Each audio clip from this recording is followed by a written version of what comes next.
మనం సాక్షి దినపత్రికలో main headlines చూసుకున్నట్లయితే ఇక్కడ కూడా పెద్ద అక్షరాలతోనే మనకి మెయిన్ ఎడిషన్లోనే ఉంది, పనులు ఆపేయండి అంటూ. సో పనులు ఆపేయండి అంటే పనులు ఈ ఒక మాట కోసం హైదరాబాద్లో ఉన్న ప్రతి ఒక్కరు అంటే స్టూడెంట్స్ ఎప్పటి నుంచి అయితే ఈ హెచ్సియులో ఈ నరికివేత కార్యక్రమం అనేది చేపట్టారో అప్పటి నుంచి కూడా ఇటు విద్యార్థులు అటు సినీ ప్రముఖులు కొంతమంది యాంకర్స్ కూడా కొన్ని వీడియోల ద్వారా కూడా మెసేజ్లు పంపించడం అయితే జరిగింది. సో మొత్తానికైతే కోర్టులో స్టే అయితే వచ్చింది, పనులు ఆపేయండి అంటూ. ఇక్కడ కూడా అదే మెయిన్ హెడ్లైన్స్ తోటి రాశారు.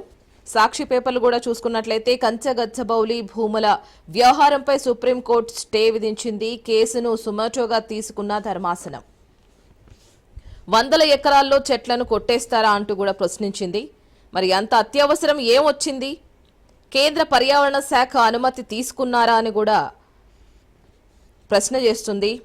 మరి అన్న justice Gavai, justice Augustine George వీరిద్దరితో పాటు ఈ ధర్మాసనం మరి మొత్తానికి పనులు ఆపేయండి అంటూ కోర్టులో స్టే అయితే వచ్చింది మనకి. మరి తదుపరి ఉత్తర్వులు ఇచ్చే వరకు పనులు నిలిపివేయాలని రాష్ట్ర ప్రభుత్వాన్ని ఆదేశించింది. తమ ఉత్తర్వుల్లో ఉల్లంఘన జరిగితే సీఎస్ వ్యక్తిగతంగా బాధ్యత వహించాలని కూడా స్పష్టీకరణ చేసింది. మరి సీఎస్కి పెద్ద మార్క్ అనే చెప్పుకోవచ్చు. మరి మీరున్నారు కదా ఎందుకు ఆపలేదంటూ కోర్టు కూడా తనని వ్యక్తిగతంగా కూడా ప్రశ్నల వర్షం కురిపించింది. కంచగచ్చబౌలి ప్రాంతాన్ని సందర్శించి అఫిడవిట్ దాఖలు చేయాలని కూడా ఆదేశించింది. సో మొత్తానికి ఈ మాటకి మన హెచ్సియు విద్యార్థులతో పాటు ప్రతి ఒక్కరు కూడా ఎదురు చూసిన తరుణం. మరి ఈ వార్తతో ప్రతి ఒక్కరు కాస్త ఊపిరి పీల్చుకున్నారు అనే చెప్పాలి. సో ఇంకొక విషయం అదే ఉంది, వక్ఫ్ బిల్లుకు పార్లమెంట్ ఆమోదం. సో మనకి ఈనాడులో ఉంది, సాక్షిలో కూడా పెద్ద హెడ్లైన్స్ తోటే వక్ఫ్ బిల్లుకు పార్లమెంట్ ఆమోదం తెలిపినట్టు ఇక్కడ మనకి అక్షరాలు అయితే కనిపిస్తున్నాయి. 2 రోజుల సుదీర్ఘ చర్చ తర్వాత తీవ్రస్థాయి వాదోపవాదాలు విన్న తర్వాత ఎట్టకేలకు వక్ఫ్ సవరణ బిల్లు 2025 పార్లమెంట్ ఆమోదం పొందింది. విపక్షాల తీవ్ర అభ్యంతరాల నడుమ బుధవారం ఈ బిల్లుకు లోక్సభ ఆమోదించిన విషయం మనకు తెలిసిందే. మరి ఇది గురువారం అయితే రాజ్యసభ ఆమోదం కూడా పొందింది. 13 గంటలకు పైగా జరిగిన ఈ సుదీర్ఘ చర్చ అనంతరం బిల్లుకు ఈ ఆమోదం ఓట్లతో ఆమోద ముద్ర వేసింది. పార్లమెంటు ఆమోదం నేపథ్యంలో వక్ఫ్ బిల్లు జిల్లా కేంద్రంగా రాష్ట్రపతి ఆమోదించడానికి పంపనుంది.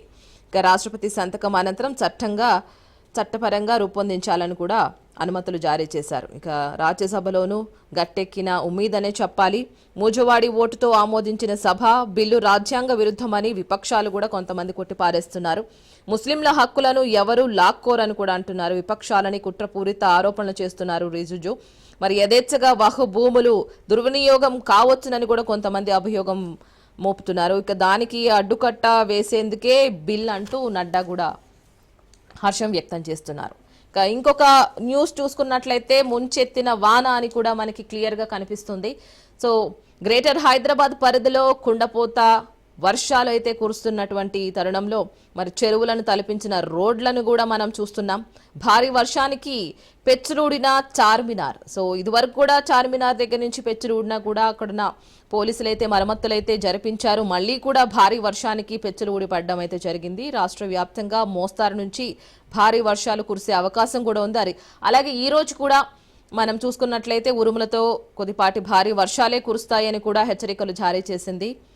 అండ్ నారాయణపూర్లో 9.78 సెంటీమీటర్ల వరకు వర్షపాతం అయితే నమోదైంది.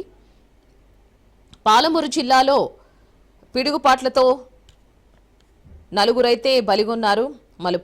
పలు జిల్లాల్లో నేలరాలిన పండ్లు, మామిడికాయలు. మరి మామిడికాయల సీజన్ కాబట్టి రైతులు తీవ్ర ఆందోళనలో ఉన్నారు. సో మొత్తానికి మామిడి సీజన్లో లాస్ట్ ఇయర్ కూడా ఇదే పరిస్థితి నెలకొంది.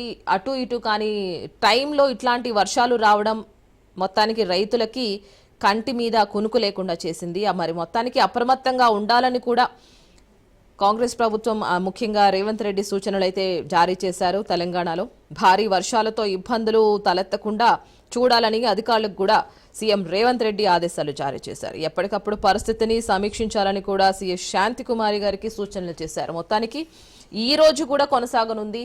కాస్త ఉరుములు మెరుపులతో కూడిన భారీ వర్షాలు అయితే మన తెలంగాణలో మొత్తం కురిసే అవకాశం కూడా ఉంది.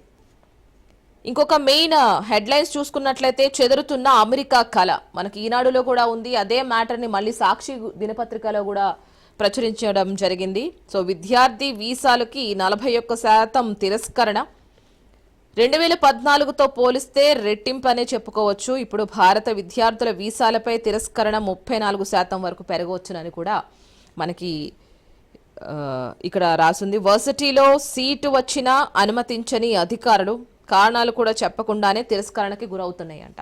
సో మొత్తానికి అమెరికా కళ అనేది కలలానే ఉండిపోతుంది అనే హెడ్లైన్స్ తోటి మనకి ఇక్కడ కనిపిస్తుంది. కన్సల్టెన్సీల తప్పులతో విద్యార్థులకు కష్టాలు తప్పవంటున్నారు. మరి అప్రమత్తంగా ఉండాలని కూడా సూచిస్తున్నారు. మొత్తానికైతే చెదురుతున్న అమెరికా కళ అని చెప్పుకోవచ్చు.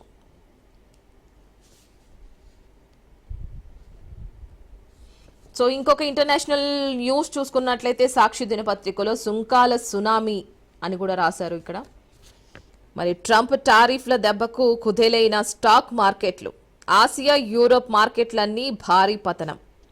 వాటికన్నా తక్కువ నష్టంలోనే భారత్ మార్కెట్లు మన ఆటో, టెక్స్టైల్స్, జ్యువెలరీ రంగాలపై తీవ్ర ప్రభావం చూపుతుందని కూడా ఈ సుంకాల సునామీలో చెప్తున్నారు. ఇక ఫార్మా, ఎనర్జీ రంగాలకు మినహాయింపు అంటే ఉంటుందంటే నా ఆపరేషన్స్కి సక్సెస్ అని అనుకుంటున్నాడు ట్రంప్. సో మొత్తానికి సుంకాల సునామీలో ట్రంప్ టారిఫ్ల దెబ్బకు కుదేలైన స్టాక్ మార్కెట్లు అని కూడా చెప్పుకోవచ్చు. సో ఇంకొక చిన్న న్యూస్ అయితే మనకి బ్రాకెట్లో అయితే కనిపిస్తుంది. సీఎంకు సంయమనం పాటించడం తెలియదా అంటూ ఒక చిన్న న్యూస్ అయితే కనిపిస్తుంది. స్వీయ నియంత్రణ పాటించలేరా? సీఎం రేవంత్ పై మరోసారి సుప్రీంకోర్టు ఘాటు వ్యాఖ్యలు చేసింది. ఆయన వ్యాఖ్యలు 10వ షెడ్యూల్ను ఎగతాళి చేసినట్లు ఉన్నాయని వ్యాఖ్య చేసింది. ఇక కోర్టు ధిక్కారం కిందే తీసుకోవాల్సి ఉంటుందని జస్టిస్ గవాయ్ ధర్మాసనం వ్యక్తం చేస్తుంది. సో ఇంత పెద్ద మాటలు సుప్రీంకోర్టు నుంచి రావడం అనేది నిజంగా ఎట్లా వ్యవహరించాలో తెలియదు. మొత్తానికి సుప్రీంకోర్టు నుంచి ఇట్లాంటి మాటలు రావడం నిజంగానే ఆందోళన కలిగించే అంశమే. ఎందుకంటే అధికారంలో ఉన్న సీఎం రేవంత్ రెడ్డే పట్టించుకోకపోతే ఇంకెవరు పట్టించుకుంటారు? మీరే ఎందుకు ఇలా చేయాలి అన్నట్టు క్వశ్చన్ చేస్తుంది. మరి సీఎంకు సమన్వయం పాటించడం తెలియదా అంటే సమయానికి ఏం చెయ్యాలో కూడా తెలియదా అన్నట్టు ప్రశ్నిస్తుంది మన సుప్రీంకోర్టు. సో ఇవి సాక్షి దినపత్రికలో ఉన్న ముఖ్య అంశాలు. సో